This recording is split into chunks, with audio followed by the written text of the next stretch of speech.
21 ദിവസം തുടർച്ചയായി ചെയ്യുന്നവർക്ക് ഒട്ടനവധി മാറ്റങ്ങൾ വന്നിട്ടുണ്ട്. അവർ വിചാരിച്ച കാര്യങ്ങൾ നടക്കുകയും ചെയ്തു.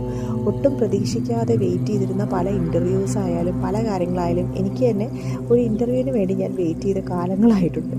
അപ്പോൾ എനിക്ക് അവിടെ പോയി എനിക്ക് ഇൻ്റർവ്യൂ വേണം എന്ന് പറഞ്ഞ് ഞാൻ പ്രാർത്ഥിച്ചിട്ടില്ല. പക്ഷേ ഞാൻ എൻ്റെ വിഷമം ഞാൻ അവിടെ പറഞ്ഞിരുന്നു. എന്ത് പറ്റിയെന്ന് എനിക്കറിയില്ല എന്നുള്ളൊരു ഒറ്റ കാര്യം ഞാൻ പറഞ്ഞിട്ടുള്ളൂ.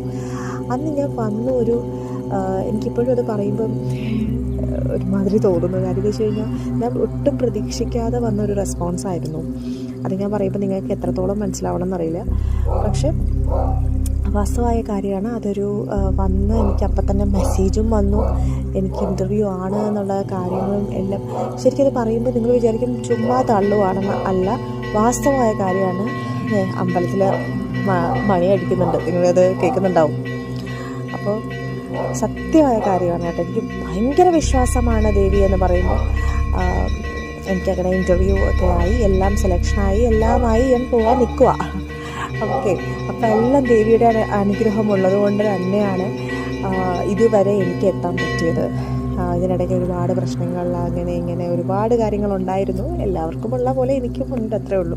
പക്ഷെ നമുക്കൊരു സ്ട്രോങ് ആയിട്ടുള്ള നമ്മുടെ ഭർത്താവും അതുപോലെ സ്ട്രോങ് ആയിട്ടുള്ള ഫാമിലി, അച്ഛനും അമ്മയും അമ്മായിയമ്മയും അമ്മായിയച്ഛനൊക്കെ ഉള്ളത് കൊണ്ട് ഞാൻ വളരെ പ്രൗഡാണെന്ന് വേണമെങ്കിൽ പറയാം.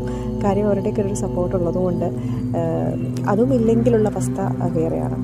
അപ്പോൾ ആ ഒരു ദുഃഖമായ അല്ലെങ്കിൽ ആ ദുരിതമായ ആ ഒരു സിറ്റുവേഷനിൽ പോലും എന്നെ ചേർത്ത് പിടിക്കാൻ അവരെ ഉണ്ടായി.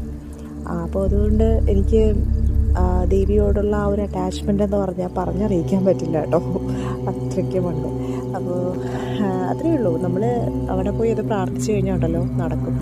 ഇനിയിപ്പോൾ അവിടെ പോകാൻ പറ്റാത്തവരായിക്കോട്ടെ, അന്യദേശത്തുള്ള ആളുകളുണ്ട്, അതുപോലെ തന്നെ പല രീതിയിൽ ട്രാവൽ ചെയ്യാനൊക്കെ ബുദ്ധിമുട്ടുള്ളവർ, കിടക്കയിൽ തന്നെ കിടക്കുന്നവരുണ്ട്, അതായത് രോഗശമനം ആഗ്രഹിച്ച് കിടക്കുന്നവരുണ്ട്. അപ്പോൾ അവർക്കൊക്കെ ഏറ്റവും നല്ലതെന്ന് പറഞ്ഞാൽ ഒന്നുകിൽ ഈ ഒരു വീഡിയോ നിങ്ങൾ ശ്രവിക്കുക, കേൾക്കുക.